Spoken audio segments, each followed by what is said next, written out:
A very good evening to all our viewers who are joining us at Kopi with Vance. Yes, that's right. We have come to another segment of lifestyle show, but of course today is not going to be a lifestyle show.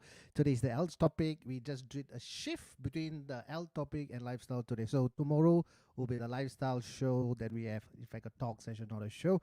But okay, thank you so much as usual. Before we start our talk session, there comes the coffee, right? That's why I call the Kopi with Vance. But today our biggest partner with Kopi Brands, Forage. Hey, thank you, Dustin, for sending me the latte for today. So it's not coffee, it's coffee, right? Latte. Thank you so much. Yes. As usual, we have started today.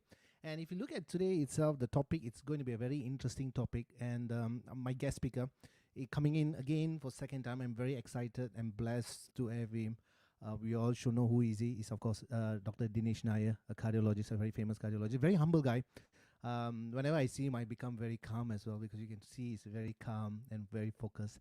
So he's going to come up in a very short, in a very very quick moment. All right, but before that, I'm just going to give little statistics.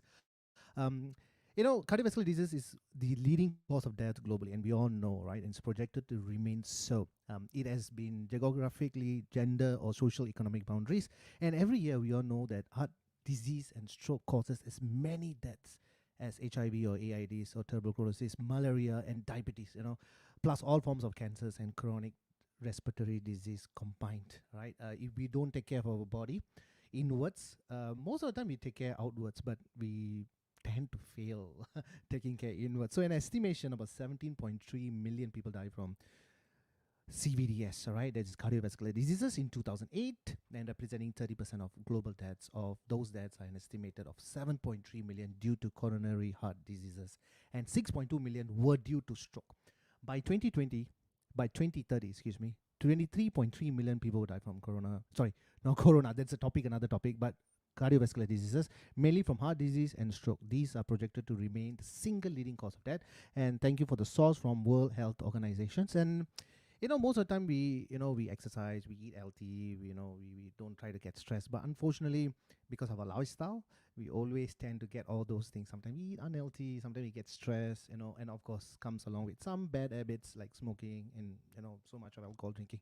But today's topic is, of course, we're going to talk about the innovations in cardiology. And without any ado, I'm going to bring my guest speaker, Dr. Dinesh Nair.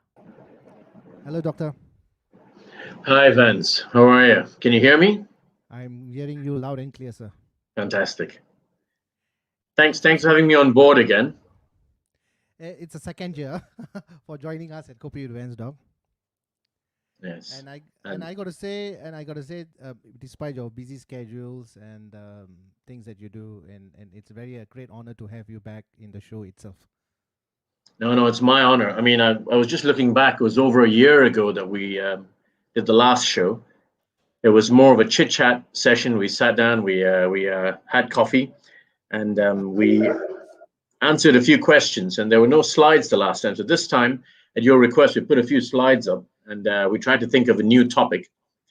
We called it innovations in cardiology.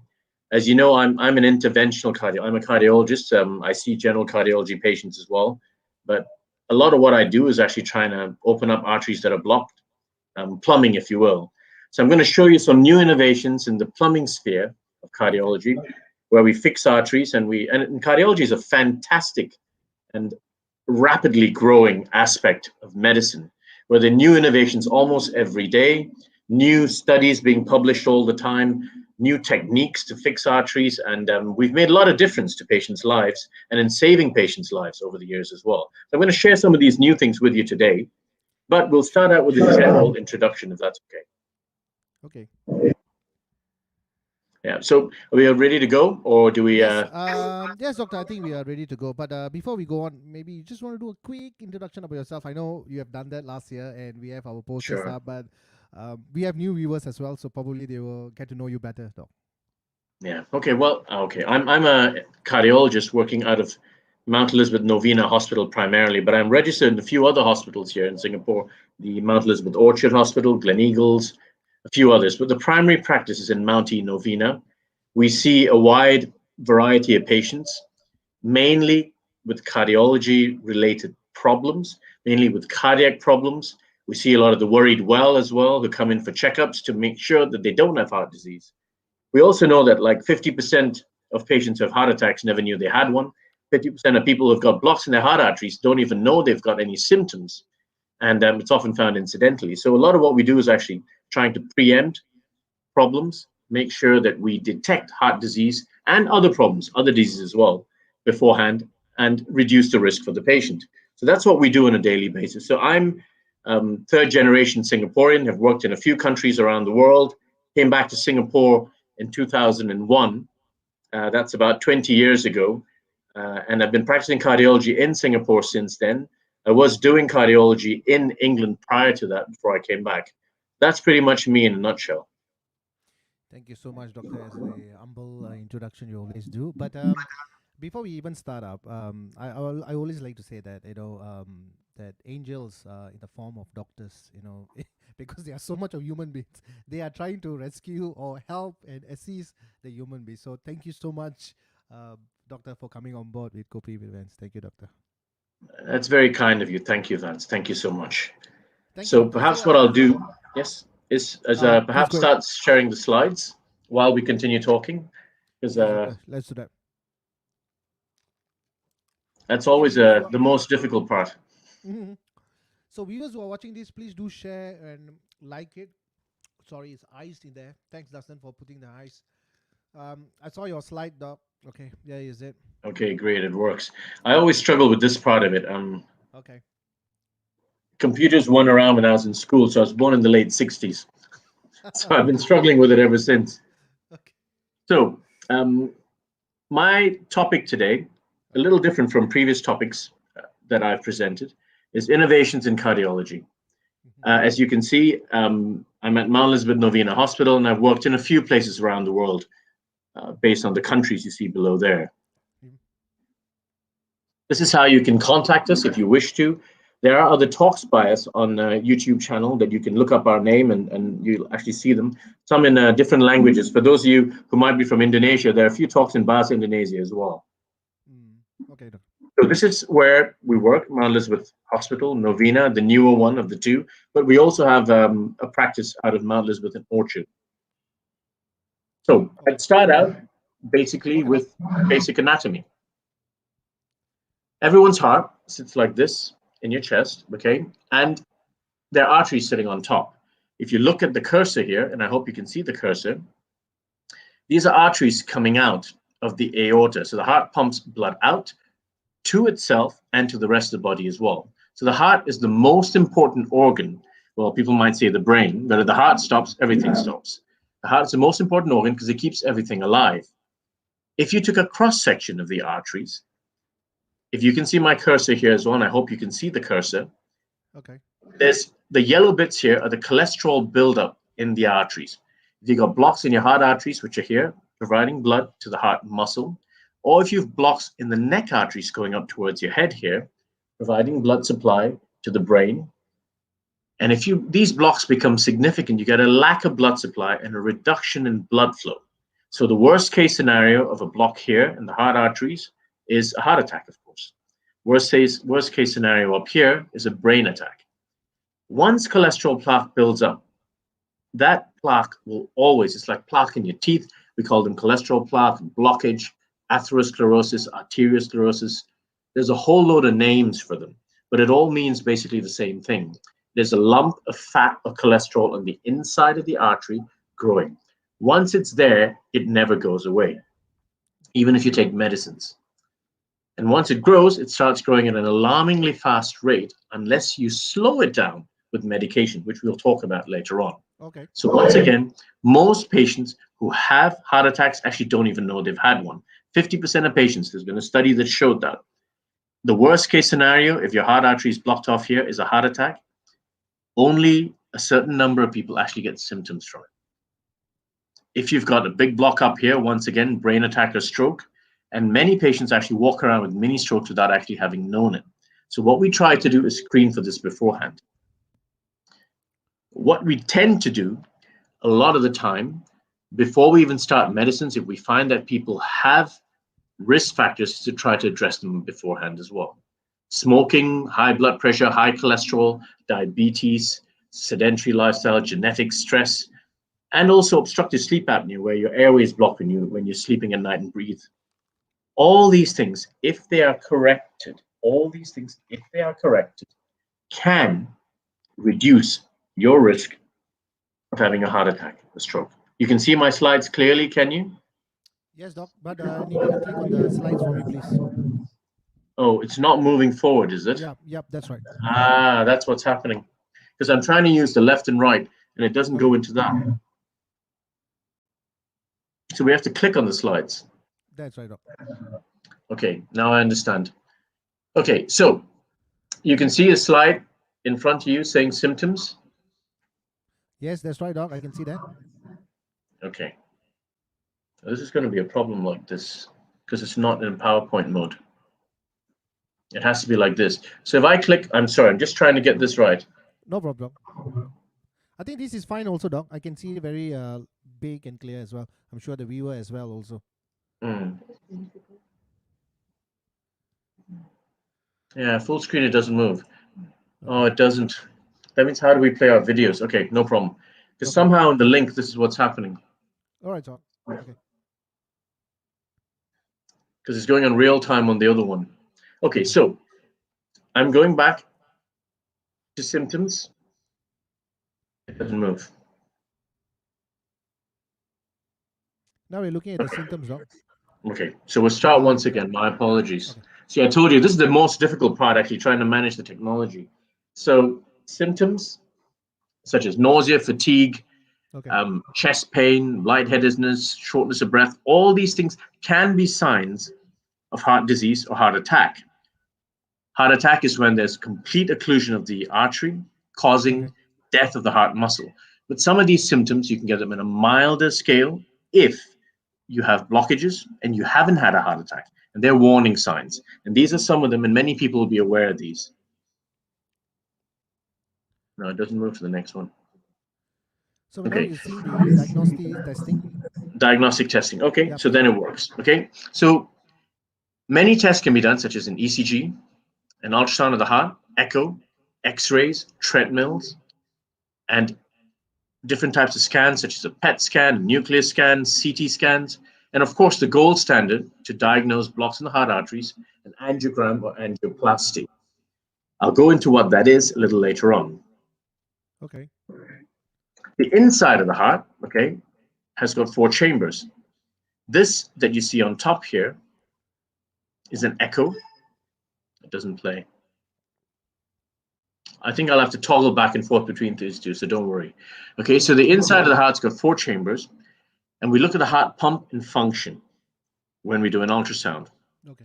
When we scan the neck arteries, we can often see if there are blocks in the neck arteries as well. Now, if you've got blocks here, I'd mentioned the likelihood of blocks in your heart arteries are a lot higher as well. So this is what an ultrasound of the carotid arteries looks like, and an ultrasound of the heart called an echo looks like this. If we feel that there are blocks in the heart arteries, we can do a CT scan of the heart. A CT scan of the heart arteries, and you can see a slide here saying CT coronary angiogram.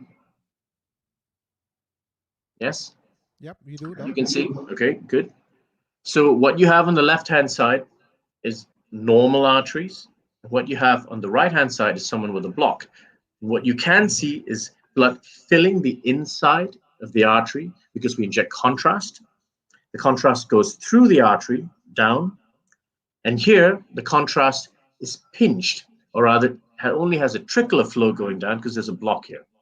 So if someone has a block like this, the first order of business is getting them on the right medication to prevent that block getting bigger, to prevent that block becoming a heart attack, which is sudden occlusion of the whole artery, 100% block, and then opening it up as needed. There are several ways of doing that.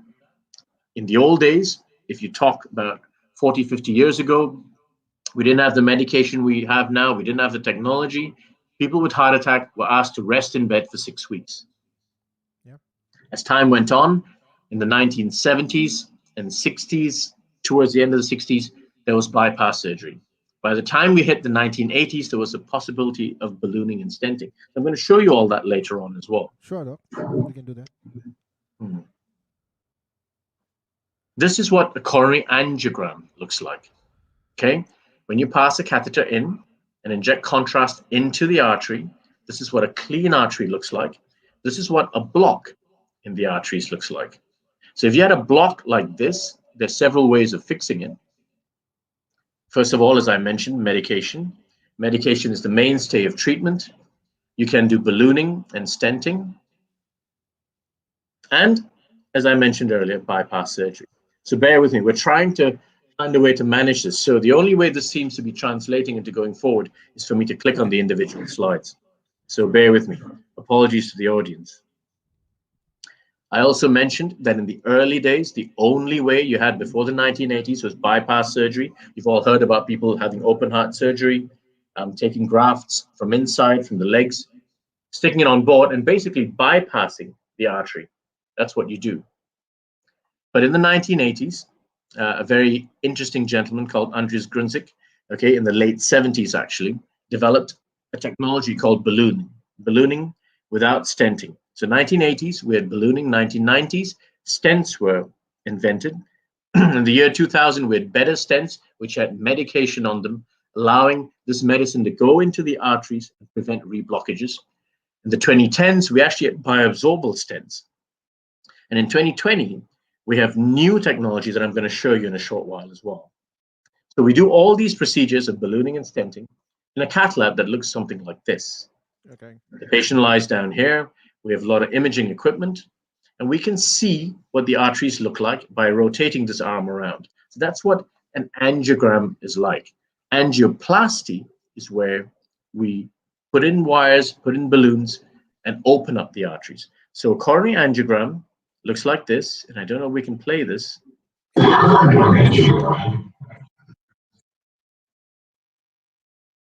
Yes, Doc, it's playing.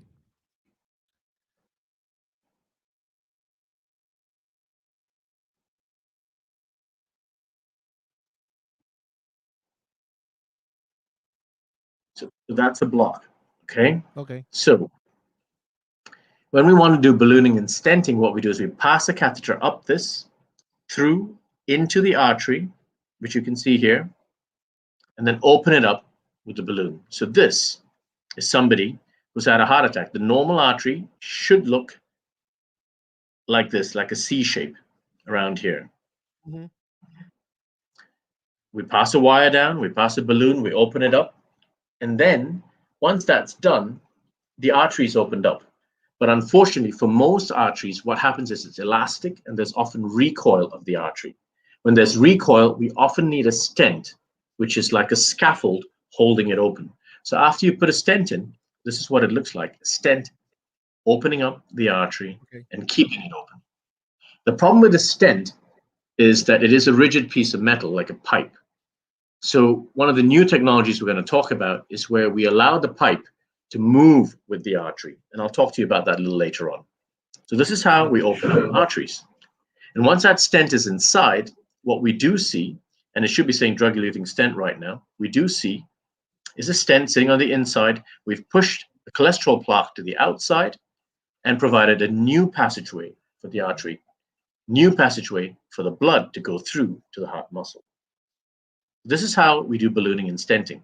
Many people and many in the audience would have heard of all this. And the new technology that we're going to talk about is how we can improve the interventions that we have, how we can improve the procedures to get better outcomes. So this is what a stent looks like against someone's finger. You can see it's really, really small. So this, I think, Doc, just a thumb size, yeah? this is someone's first finger. So okay. It's even smaller. A lot of the stents are 2 to 3 millimeters in diameter, 3 to 4 maximum, and with lengths of about 20, 30 millimeters or 2 or 3 centimeters. And that's really, really small. So this is what the stents look like. Now, I talked about new technology. So there's a few new things that we have incorporated into our practice here in Singapore, in a few of the hospitals here, not all, and especially in our practice. For patients who come in whose blood pressure's in their boots, the heart is practically stopped, the procedure becomes very difficult, the risk is very high. We have certain devices which we can put in at the same time that we do the ballooning and stenting to offload some of the work of the heart.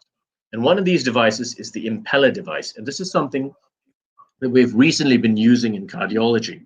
So in the past, if patients' blood pressures dropped down to 20, 30 millimeters mercury, extremely low, they were unable to do ballooning and stenting for them because the patient wouldn't survive. What this does, this device, is it goes in and offloads the heart and maintains the blood flow to the rest of the body while we're trying to open up the arteries. In the old days, all we had was balloons that we could put in, which were not that effective. We used to bypass the heart in the way, meaning get part of the blood out into a system and pump it back in to support it. But now we have this kind of a device that we can put into the heart muscle, pull the blood out. I don't know if you can see my cursor, pull the blood out and pump it back in. So this is an impeller device. If I was able to do a normal PowerPoint, I'd be able to show this to you a lot more easily, but unfortunately, we've had to improvise this time around. This is what the impeller looks like. It's a very small device going up. I hope you can see. You can see a device going up into the heart. Yeah, Vance? Yes, Doc, I can. Fantastic. And what it does is, you see that little thing, we actually call that a pigtail, by the way, just it looks like a little tail. It sucks up the blood and pumps it out and lets the heart rest while we're doing this. So high-risk patients who are told in the past that the chances of them surviving are less than 10%, okay, now have a higher chance of surviving of 50, 60, 70% even, or even higher with this kind of a device. So we've been using some of this. The experience, admittedly, is relatively new, but we have been using a few of these in Singapore now with very good results. So what we tend to do then, and this is what it looks like, inside the heart while we do ballooning and stenting. And it's been shown to improve survival significantly. Another device that I'd like to go into, apart from this impeller device, is a robotically assisted procedure. We have been using a robot, and I know everyone expects that we're going to have a robot sitting there and doing the procedure for you, but what we have is a robot arm that goes in, does a bit of the work for us, makes the procedure a lot more precise. And this is what that robot arm does. So we've been doing quite a few of these cases recently, only out of 2 hospitals in Singapore, our hospital in Mount Elizabeth Novena and in Tan Tock Seng Hospital, where I've thankfully had the privilege of doing cases in both. This kind of a robot arm that goes in. And what we found is that we can improve outcomes for everybody. So this is the first slide here and shows you the innovations that have been going on from 1977 till today. This is Andreas Grunzig, the guy who did the first angioplasty. We used to do normal ballooning and stenting like this. And now we can have the operator sitting at a console and robotically moving a joystick to get the procedure done, to get the devices into the patient's heart and moving it. So this is what it looks like. Someone like me would sit here and be able to do the procedure, reducing radiation to ourselves, but also making the procedure a lot more precise. So in the past, the doctor only had to use his hands at the bedside. Now we can use the robot arm, and you can see that here. Yes, Vance? Yes, I do. That's an arm sitting there, passing the catheter up and injecting contrast into the patient's arteries, passing wires, passing balloons, and allowing the procedure to be done more precisely. Doc, sorry, Doc, I just got to ask you this. This seems like, I don't know, the way I look at it, it's like sitting and playing like a computer game. It's so advanced, the technology is just amazing. Yeah, so we've done a few of these cases, quite a few of these cases here in Singapore. It is like playing a computer game. And there is a joystick, and I'm going to show that to you in a short while, what the joystick looks like. Okay. This is what the robot arm looks like. I'm going to reduce the volume on this thing. Okay. There's no volume. Good. Okay. So it goes like this, and I'll actually fast forward it a little bit because this is quite boring. And what you actually see is an operator like myself gaining access to the patient, passing catheters in, And then we have an assistant like this coming in, attaching the device, allowing us to connect all the pieces together. And then we can move away from the patient, look at things on a console, and using a joystick and small buttons to move things back and forth, allowing us to do the procedure more precisely. I'm going to fast forward a little bit on this because on a normal slide, I wouldn't be able to do that, but I can do that here. Sure, Doc, sure. Going all the way up to here, bear with me. And this is what it would be like. You can see a little joystick here, a couple of joysticks. We can move balloons, we can move wires, and we can visualize it and measure it to very precise fractions of a millimeter movement back and forth. So this actually exists. I know it sounds really futuristic, but this actually exists at the present time. And we are actually moving towards using AI to be able to improve the outcomes on this as well.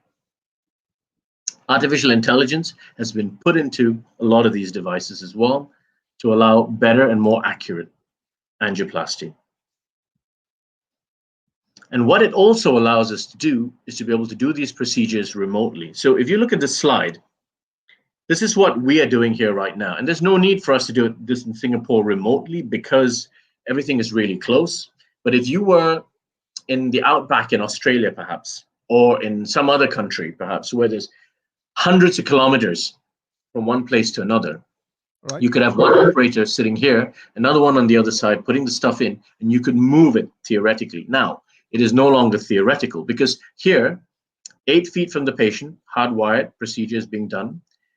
Then after that, the first procedure was done from a different room where you couldn't directly visualize the patient, but use the video. 200 feet. And one of the doctors in India, Dr. Tejas Patel, actually did a procedure, the first procedure remotely, 20 miles from the patient, using an internet connection. That's pretty cool, no? So these are the things that we can actually do now. I talked about ballooning, talked about stenting, and it seems like it's fantastic, but there's so many other technologies that are coming to the fore, such as this one, allowing us to do things even remotely. What it does do is also reduce the risk for the procedurist, such as the physician and the nurses. Because what a lot of people don't realize is the amount of radiation. Let's say if I've done a few thousand angiograms and angioplasties by now. Each time I do that, it's like as if I'm getting one CT scan for myself. So what this also does is it reduces the risk for the person doing the procedure, the people assisting it, and even for the patient, reducing radiation risk altogether. Admittedly, the radiation risk is not that high, but any amount of reduction in risk is useful. So this is me doing one of the procedures. I don't think we need to play this slide. We'll move on. Okay. But what I will show you is how we move. This is me moving one of the joysticks. The whole thing is draped. What you see here is us visualizing the artery, passing a catheter in, using this to pass balloons and stents. You can see my cursor, yes? Yep, I do. Yep, passing balloons and stents, going down and delivering the balloon in with very precise calculated movements. So what you'll see is this is the catheter, this is the artery, and we get the balloon, move it all the way down, put in the right spot, and open up the balloon. So for this patient, we actually did this. There was a block here. We put a stent from here all the way down to here, and you can see the artery is a lot bigger. This is a catheter, contrast, injected into the catheter, down the artery, down this way, and that's what a block looks like if it's pinched. What you see is a pinching of the flow. So for this patient, that's how we did it. That was the first robotic patient that we did in this hospital. Now, this is not where the technology ends. I'm just going to show you 3 or 4 new cool technologies. Very often you've heard of patients where they've been told you can't balloon or stent the artery. Bypass is going to be very difficult. And a lot of the time, bypass surgery is not really needed for a lot of patients. And the reason for that is the arteries are really calcified. So what I'm going to go through as a next interesting innovative technology is shockwave intravascular lithotripsy. This actually has taken technology. You've heard about people blasting kidney stones, right? Using sound waves. You've heard of people blasting gallstones using sound waves. The same thing can be done for calcium in the arteries. Calcium builds when the cholesterol or the soft cholesterol plaque sticks against the inside of the vessel wall. And over time, what your body does is it deposits calcium on top of it to harden it. Mm-hmm. When it hardens, initially, it keeps it safe. But when that hardened calcium becomes bigger and bigger, it causes an obstruction to the blood flow. And very often, when you try to balloon it, you can't balloon it. So this is shockwave intravascular lithotripsy. This is an artery, contrast being injected down the artery, going through. This is what blocks in the heart arteries look like. And if you look here in the center where my cursor is, you will see that this area is narrow and there's a whole load of calcium. We can't get devices down. And you see many patients where they had a failed procedure as a result of this. What we've done in the past is when a balloon goes up, I don't know if you can see this, this should be one smooth oval, but the balloon can't go up here because of calcium. What we've done in the past is use drilling devices, like you drill to go in. It's called rotational atherectomy, rotablator. But sometimes that comes with a risk as well. For many patients, we may not necessarily need to use this device, but we can use this device on the right, where we pass the catheter in and we blast the calcium. It is safe because we know there's 30 years of safety data in blasting kidney stones. The soft tissue is not affected and only the calcified heart tissue is affected. We use this device, and this is how such a procedure would look. I'm also going to fast forward this a little bit to show you the device and how we put a balloon up inside the artery. This is actually a model where there's supposed to be calcium. You put a balloon up inside the artery, it emits these sound waves, and what they do is they actually break the stones or break the calcium sitting in the arteries. This is something that we were not able to do until recently, and we've started using this technology in Singapore for over a year now with some very good success. It isn't available everywhere else. There are a few colleagues of mine from different countries who have been waiting for this to come to their country to be able to use it. What you have is a pulse that's emitted right through, all the way into the artery. This is what your block looks like. That white stuff is the calcium. And what you get is emission of these shock waves going through, and it starts to break up this and allow it to be ballooned open. So this is one of the new devices that we've been using here in our practice with some very good results. I know a lot of this sounds very technical, and I know we have people of varying experiences in the medical sphere. There are those of you who've probably had this procedure by now, or family members who've had this procedure and understand this a little bit better. There are many who've done science as part of their education. Some people may be doctors, nurses, paramedical, scientists. Engineers understand this very well as well. But there are also many people out there who've not got the same background in biology, and some of this may sound quite technical. So I'm trying to simplify it as much as I can. And if needed, we can go back and discuss this if there are any questions. Okay. But passing a balloon down and cracking the calcium allows us to put a stent in. Remember I mentioned you need a stent, provide a scaffold to hold the artery open once you've managed to open it up. So very often we can't open up arteries because the arteries are too calcified. I hope that explains it. Any questions, Vance?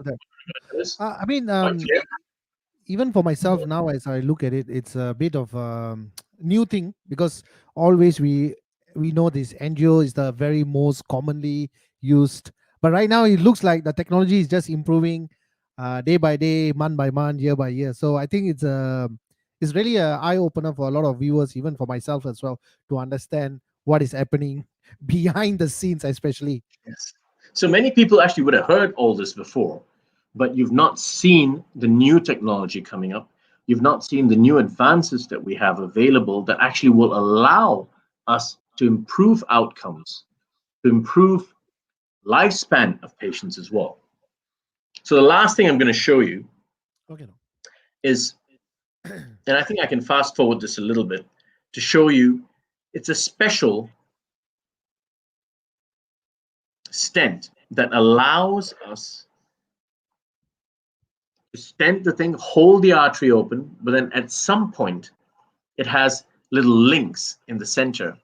And these links have a bioabsorbable layer, a layer that absorbs and becomes a moving link. And what you have is the ability for the stent to move with the vessel.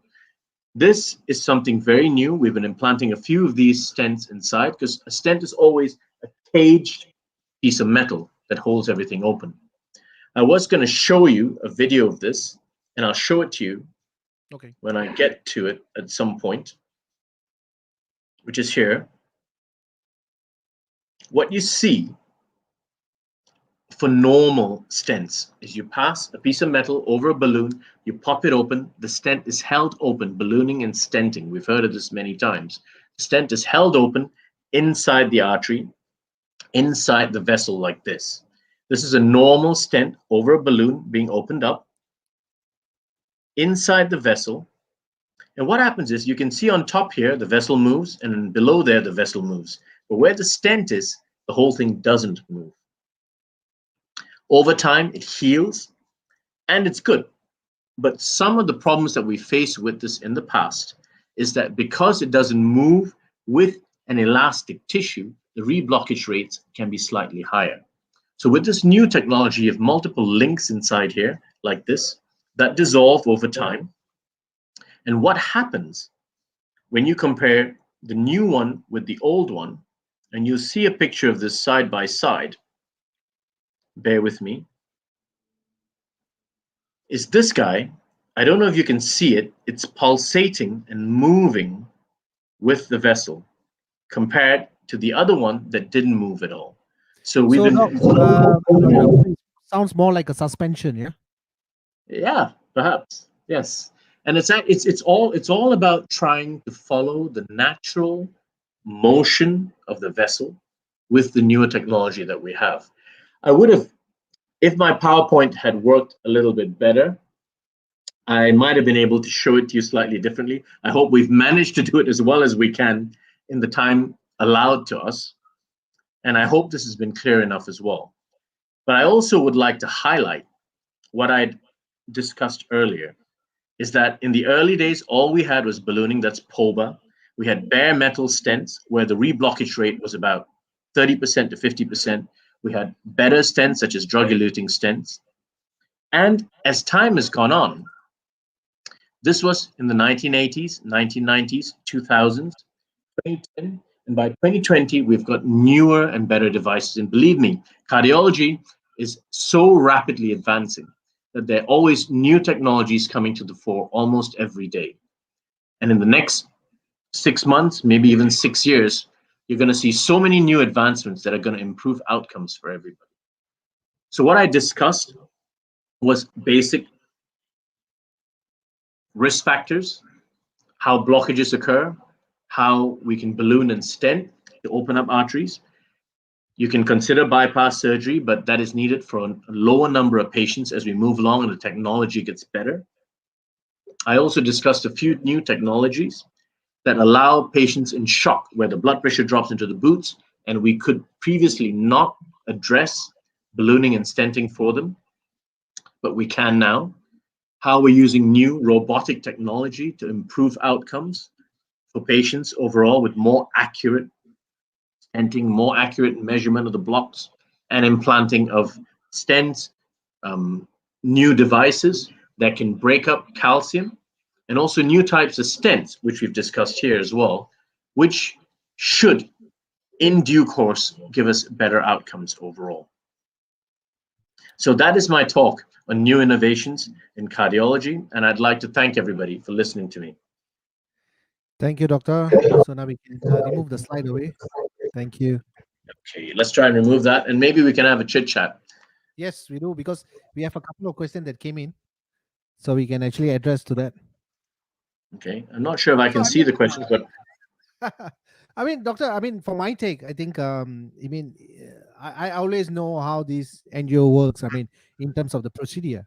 But what you have just discussed today, wow, it's mind blowing. Thanks to all the scientists and cardiologists coming up with that, the way of it moves around, for for durability, and what you Yes. actually explain. I mean, it's quite an amazing thing to see that in the medical field, that always things are evolving. What we saw 2 years or 3 years back may not be necessary what we see right now. It's always changing, and something new always been evolving in this area of health, and I mean, mainly more on health itself. Yeah, seems a bit like science fiction, doesn't it? Yes, doc. Doctor, we have a few questions that came in, so probably I'll taking the first one. The first one is, of course, what are the signs of an unhealthy heart? Yeah. Of So course, love sick is not involved here. okay, so we're trying to talk about heart as in heart disease as opposed to affairs of the heart. Yes. Yeah. So we mentioned symptoms, but we also know that many patients don't get symptoms. So people always ask me, what are the first signs? You don't get signs of blockages in your heart arteries until the blocks are 70%. By the time they cause symptoms or they show signs elsewhere, it's usually too late. That doesn't mean you shouldn't look out for them, because when you've got these symptoms or signs, you need to see a healthcare professional. It can be your GP at the first instance, and then, of course, your cardiologist is needed, or you can go straight to the cardiologist, the way it works around here in Singapore and in a few other countries as well. But we mentioned in that first slide that if you're breathless, if you found that your exercise capacity has been reduced suddenly without any good reason, okay, if you've gained 20 pounds or 20, still talking pounds, 10 kilograms Regular. in the last 1 year, and you find that you're unable to climb up the same number of stairs, then you know that that is your weight. But if you've been relatively normal and you suddenly find that your exercise capacity is limited, you're getting pain in the chest, you're getting palpitations, you're sweating excessively when you do minimal activity, then these are signs that your heart may be unhealthy. Now, granted, there is the possibility that these may be from other reasons. Lung problems can make you breathless. If you've got issues with your thyroid gland and your thyroid gland's underactive, you might feel that you're tired. If your thyroid gland is overactive, you might get palpitations. So there are lots of possibilities, of course. But in the main, if you find that you're getting chest discomfort, exercise capacity is down, chest pain radiating up to your jaw or your arm in particular, these are signs of heart disease and an unhealthy heart to start with. Having said that, many patients have had heart attacks without any symptoms, and these are called silent heart attacks. Now, the strangest story of a patient that I ever treated was a lady who had continuous pain in her jaw, which she thought was a toothache. It was coming and going, coming and going. She'd gone and seen two dentists who told her that her teeth were fine. The third dentist said, look, this is not quite right. And by that time, perhaps the symptoms had gotten a little bit worse. He said, I think you need to go to the emergency department, get yourself an ECG. Very smart dentist, because this time it was jaw ache and she was really unwell with it. They went in there, and what she was having was a heart attack on the ECG. So it doesn't always follow that you get normal symptoms when you're getting a heart attack. This lady was brought in, and I remember that I had to do angioplasty and stenting for one of her arteries. Many times people get what feels like gastric pain, and they think it's gastritis. And gastritis is often called heartburn because it seems to be coming from the heart area, which is in the center of your chest. All your nerves from your stomach, your heart, your neck, your muscles, they all sit in one area down here, unfortunately. And very often, all these symptoms and signs can be confused. And that is why, if you feel unwell or you have any suspicion at all, the best thing to do is, once again, consult a doctor, get as a minimum an ECG. I did see a question there that can an ECG pick up heart failure blockages? It can, if it is very severe. Early blocks, extremely unlikely that an ECG will pick it up, unfortunately. I Thank you, hope that doctor. explains that. That's another question that I saw pop up. Yes. We have another one here. It's also by Melanie. Is it a heart attack or an anxiety? Because sometimes when people are too stressed, especially nowadays people are all working from home, so it can be very stationary, and probably they're working, but their heart rate can be like stage 2 or stage 3, 160/80, diastolic, systolic, beats can be like going up to 100 or 120 or 30. But that point of time, I mean, they are sweating and they're going under tense motion. Could that also be lead to myocardial infarction, or we call it as heart attack? Could it be an So, anxiety? it's kind of funny because one of the risk factors that we quoted earlier was stress. If you're prone to a lot of anxiety, your risk of getting a heart attack is obviously a lot higher. If you're prone to a lot of stress, your risk of getting heart-related problems are significantly higher. The problem is, once again, there's this big overlap in terms of symptoms and signs. If it's the first time that you're getting this kind of symptoms, the likelihood is that it is more likely to be a heart-related problem. If you feel constriction in your chest, palpitations, sweating like mad out of the blue without any reason, or if it's after unaccustomed exertion, or you're known to have high risk factors or significant risk factors. But if you're a 20-something-year-old person, no high cholesterol, and you've been getting anxiety attacks often enough, and this is not the first time that you've been getting it, then the likelihood is this is more likely to be an anxiety attack. Once again, I cannot give you a definite answer, because if you're feeling unwell with this, you need to seek medical help first. Because the first thing the doctor can do is examine you, take a proper history, because everybody's story is slightly different. And if needed, and very often it will be needed, get an ECG done. When you do an ECG, if you're having a barn door bad heart attack, it is going to show on the ECG. But if you're getting a mild heart attack, very often ECGs don't show it. And that's when we admit patients to the hospital, very often overnight, or in the emergency department for a prolonged period of time if it's in a government hospital. You do blood tests to see if there's any heart muscle damage, because there's certain blood tests that you can do to look to see if the heart muscles become damaged. Those tests don't show up immediately, so very often you do it now, 4 hours later, 8 hours later, 12 hours later, even if needed, depending on the protocol in that particular hospital. And if those heart muscle enzymes are going up, it is a heart attack without changes in the ECG. Wow. Okay, so once again, there's no one answer for the whole thing. If in doubt, go and see a doctor. So as long as someone is not feeling well, I think it's better to call. I mean, not to call, immediately go to the hospital or check with a doctor. I mean, that's the best thing rather than calling a friend. I mean, for whatever the reason is. Unless that friend is a doctor. Oh yes, okay. Okay. Doctor, I mean, it's so much. It's something I am learning. I'm actually, if you notice that today, I'm actually speechless because compared to last year and this year, I think like wow. Even I myself, like, I mean, a bit of astonished because of the new procedures that been done and new way of identifying, the new way of solutions. I think is so much on it. So which is, I think, so upskilling is very important, and also to in the health industry, I think it's always evolving in terms of new things are coming up. Yeah. Sure. We have Kumar here. So he asks us, does your body warn you before a heart attack? So he wants to know the symptoms, like earlier symptoms, like prior to that. So Yeah. hang on, Kumar, we try to get that answer for you. Yeah, so I think we discussed that a little before, and I know this is something that really bothers a lot of people because they always want to know, is there a way I can preempt this? All right, apart from going for a general checkup to start with, which is probably the best way to preempt it, to tell you the truth. Does your body warn you before a heart attack? Once again, it's the rule of 50s. 50% of the time it does.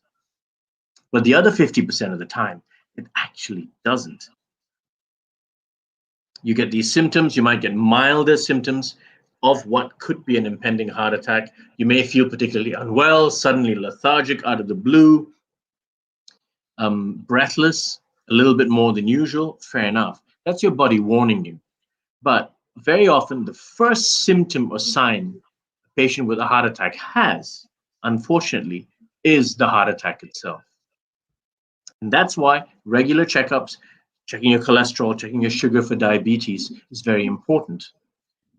An interesting thing about diabetics, if you've had diabetes for a prolonged period of time, you are considered a heart disease equivalent and are treated as if you have early heart disease to start with, even if you haven't done a check to prove it. Because diabetic patients need diabetic medications a lot of the time if the sugar cannot be controlled adequately. And if their cholesterol is high, they need to go on cholesterol tablets because diabetes is a heart disease equivalent. But what happens very interestingly for diabetic patients is the nerves become affected, and you may not be able to feel the pain of a heart attack. And that's why silent heart attacks occur more often in diabetic patients. So once again, the warning signs are reduced in a diabetic patient. The warning signs are reduced in a more elderly patient where the nerves are not functioning as well as they should be. The warning signs are reduced in a sedentary patient who does not do much activity, because then you don't know if you're getting symptoms when you exert yourself. And that's where the warning signs don't come in. And that's where we have to use other ways of checking, preempt the problem. I think we can take another two more questions. So I've Sure. another one that is interesting here. This guy is from Sun Wong. I notice an increased need to urine at night. Am I at risk?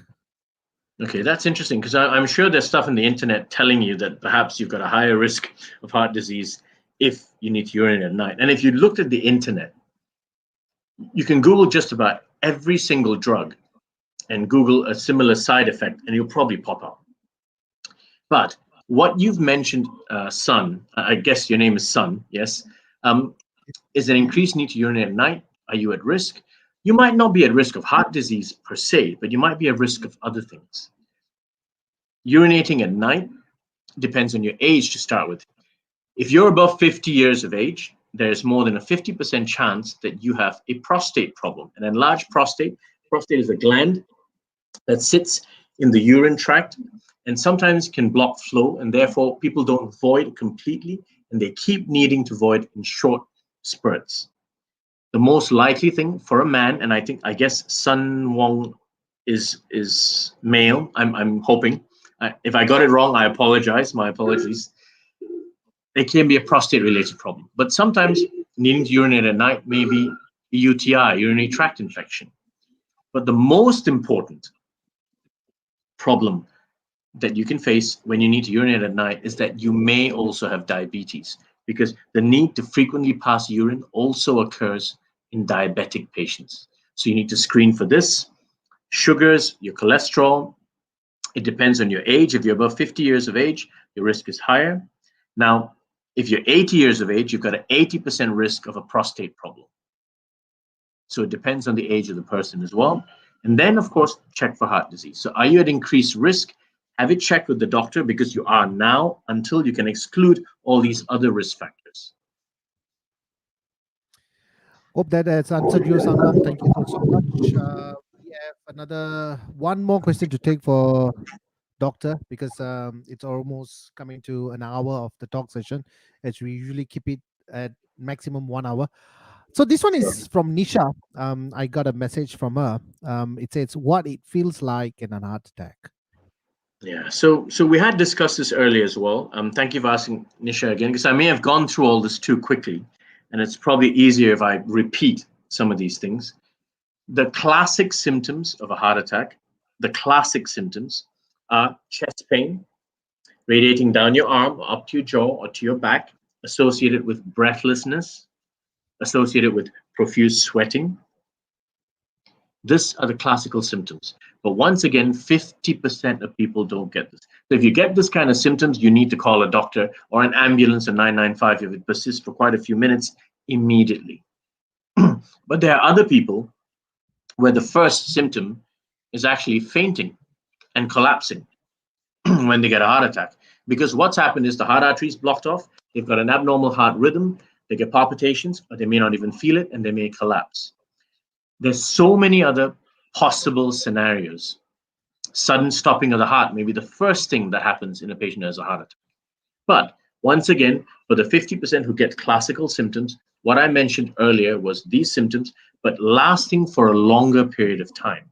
If you have chest pain that lasts for a few minutes and goes away, a few minutes and goes away, the chances of it being a heart attack are less. But if you have prolonged chest pain for 10 minutes, 15 minutes, 20 minutes or more, and getting worse, that is very often a heart attack. Thank you, doctor. Thank you so much. I think it's we have answered almost about 5 questions, and I think we are at almost done, and we have few viewers also already giving their comments as well. Thank you so much. Doctor, is there anything else you want to share with us before we call it a session today? Because I know this is your second time you're coming on board. The first time we talked everything about Q&A, and we had a very great chat about what is the procedures, Sure.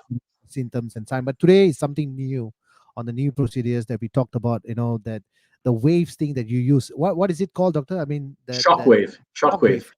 Yeah, it's Can you basically blasting stones like in a mine. That's very interesting to see how the medical field, they're always evolving on that. But is there anything else you want to tell our viewers, doctor? I mean, in terms of taking care of the heart, especially no Okay. smoking or healthy diets, exercise. I mean, all these we know, but if it's coming from you, then people will take it very seriously. Yeah, I guess. Yeah. Yeah. So first of all, before I do that, I'd like to apologize to anybody who found this talk today too technical. We had done another session before, and for those who've already listened in to us, I figured it'd be useful if I shared something different this time around. I do realize after chatting with Vance that there's actually a lot of new viewers who are not there for our previous talks, but you might have heard previous talks from other doctors regarding heart disease on this show. And it is a show, it's a fantastic show, Vance, by the way. So Thank you. I apologize if some of it's a bit too technical, but I also wanted to highlight some of the technology that we have to deal with very complicated problems. So we live in a great age now where we have so much technology that we can treat things that were previously untreatable. But that doesn't mean that we shouldn't try to do the most basic thing and prevent these problems from cropping up in the beginning. A check to see if you've got genetically predisposed diseases such as diabetes, cholesterol, etc., at an early stage is very important. And if you find that you don't, that doesn't mean you're not going to have a risk of developing all these problems at some point. So maintaining that healthy lifestyle reduces your risk significantly. The problem that we have most of the time is that most people know, as you said, exactly what they need to do. They just don't want to do it.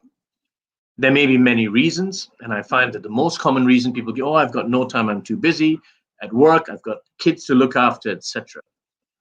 But we have to find the time somehow Correct. to take care of ourselves as well. Because if we don't take care of ourselves, we can't take care of the other people whom we care about as well.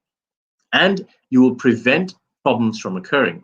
You know, don't smoke. Of course, everybody knows this. How many people consciously decide to quit? Very few.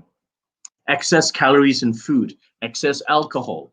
How many people who know about this actually truly do this? Very few once again, right? So the idea here is to do everything in moderation because, living a Spartan lifestyle is very difficult. It's very difficult for most people. But the easiest rule of thumb is to try to do everything in moderation. Don't do anything in excess. And try to keep your weight down. Try to keep your muscle to body fat ratio in a good zone if you could as well. And that's what people like Vance do for you, among other things. Try to make sure that you're healthy. And health is a holistic thing. It is not just about body health, how you look, how far you can run in a marathon, how much weight you can lift. It is a combination of things that includes mental health as well. And that's why a holistic approach is important and moderation is important, as with everything in life.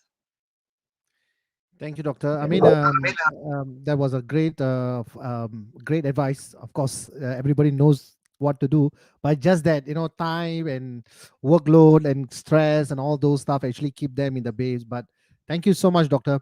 I mean, we have, in fact, I just noticed we have a lot of questions that came in another part of the Facebook because we have shared this in 3 different segments or Okay. 3 different tiers. But we have already been because for viewers who want doctors to answer, you should actually be typing in the first live chat, which is a live Facebook, which is called Kopi Advance. But if you are sharing and messaging in other platforms, which is the same platform but just a bit different, the same branches, but then we will not get it. But anyway, thank you so much. Doctor, we will. I mean, for me, I take it as a very valuable lesson to know that there's so much improvement. There's so much of technologies in the keeping the heart safe and safe alive. So thank you so much, Doctor, for joining in the chat with Kopi Events on the innovations of cardiology. Thank you so much. Thank you so much for having us on board today. I really appreciate it. Enjoyed it very much. Thank you Thank you, very much. Doctor. And thanks Thank you everybody so much. for listening in. Thank Thank you, you. Doctor. So we'll catch up again very soon. Thank you. Thank you. Thank you. Thank you. Thank Take you. care. Bye Bye. now. Bye. All right, so thank you, viewers. In fact, that was a good 1 hour and 2 minutes of talk session by Dr. Dinesh Nair. Very humble doctor which I ever met. Down to earth, and if we can spend 1 hour, which is close to almost 10 p.m. right now, instead of just going back home to have a good rest, he take that point and that in him, to get that information out. So I really thank Dr. Dinesh Nair from my bottom of heart for joining at Kopi Events. And I know viewers has actually been sending a lot of messages in the other Facebook itself. So, but in Kopi Events, that's a main comment section that you show message. But if you message on that, apologize, which I probably right now I'm seeing right now. So there's a lot of messages that came in. Thank you, Ramesh, for saying super, Dr. Dinesh. Thanks for sharing. We have Aresh. Thank you, Aresh. You mentioned that it's a wonderful insight and understanding, and as well as Ashwin Siva. You also said that this is excellent. Thank you so much, Dr. Dinesh and Vance. I've heartened to know that there is so much of progress in the cardiology. Very useful for our friends and families. Thank you so much to all the viewers. I know the messages that came in the other part, but nonetheless, thank you so much that we want to talk about. But like today, I think I was pretty silent itself because I'm actually quite um, to know that in the health industry, especially in the heart, that so much of things are evolving. What we know that we thought we know, right now it's not, because there's always things evolving. There's always keep on learning, and that's why if you notice that doctors, right, their education never stops. They are just keep on learning and evolving time to time. Something new always coming up and improving on saving life as well, right? I mean, in Copy Advance for the past 1 year, we've been talking a lot of topics, but I think that one topic that always catches my interest is about the heart, right? Being a CPR and AED instructor, my biggest worry is what happens if someone collapse and if I have to do, even though I got more than 15 years of experiences in CPR and AED, which some of y'all will do, but I think that we all have to be reskilled, as every 2 years our CPR and AED expires. We need to get skilled up again to make sure that we are able to do what needed while the medical assistance comes in. So I think that's very important. And I liked Dr. Dinesh Nair's advice on turning inwards. It's a very holistic. We can be very stressed at most of the time. In fact, all the time we are stressed. I think the only time we are not stressed is even when sleeping. Even when we talk about sleeping, very strange. Some can't even sleep as well because of stress. Because of stress, anxiety. He said your heart rate should be coming down to 60 and 70s. Beats per minute. Probably in the bed you're thinking, and your heartbeat is like 110, 120, as if like you're running in a treadmill or exercising. I know we need to do a lot of stuffs like turning inwards, which I really loved Dr. Dinesh Nair's advices on, take care of ourselves. That's very important. In order for us to take care of our loved ones, I think turning inwards is very good. At least have 8 hours of sleep, drink lots of water. I mean, you can indulge in food. I mean, who doesn't? But there must be always a balance, right? When I talk about this in Copy Events, we always have the food segment that came in on the lifestyle. But then again, it's all in balance. We need to also spend a good time of exercises, like what Dr. Nene Nair said. I totally agree. When we say we do not have the time, we need to make the time, even for a matter of 20 minutes. That's why I always tell in my shows that even if you do not have the time to go to the gym for some reason, right, you can do your own workouts even at home based. You can do your own sit-ups, you can even do your own step up just by lifting up your leg up and down for a period of 20 reps or 30 reps. It's also an exercise. So think about it, right? You can do everything within your home. Of course, if you can go to the gym, that will be perfect. But if you do not have the time for some reason, you can just walk around your neighborhood And with health promotion board coming in with the 10,000 steps, I think it's a very beautiful tool that we all have to monitor. They are giving the signs, right? They're giving us the path, they're giving the symptoms, so we need to follow all that. What are the things that we need to do in terms of keeping ourselves healthy and fit? So no excuses, people. We all busy, I agree, we all busy, but we need to make the time. And I really thank Dr. Dinesh Nair for coming on board for the second time with Kopi Revenge to share. And I'm actually puzzled with all the new technology. That's why if you look at it, I'm actually silent all the way. I'm like become one of his student, but his understanding to understand this, it's the big thing, right? I always call doctors as angels, angels in a white coat, coming and saving people, because without them, I think we humans will be probably in a deep problem. All right, so viewers, thank you so much again, for joining us. I know there's another message that's came in from Indonesia. Probably we take that later. My Malay is not good. I'm so sorry. So yes, coming back tomorrow, we have another topic on home sweet home, or rather, you can tell it, another guest speaker is coming in to talk about properties, housings, and kind of stuff that is supposed to be the lifestyle segment. So tune in, and I'm gonna catch you guys tomorrow again at 9 p.m. and I'll catch you. For now, adios, amigo. Bye bye.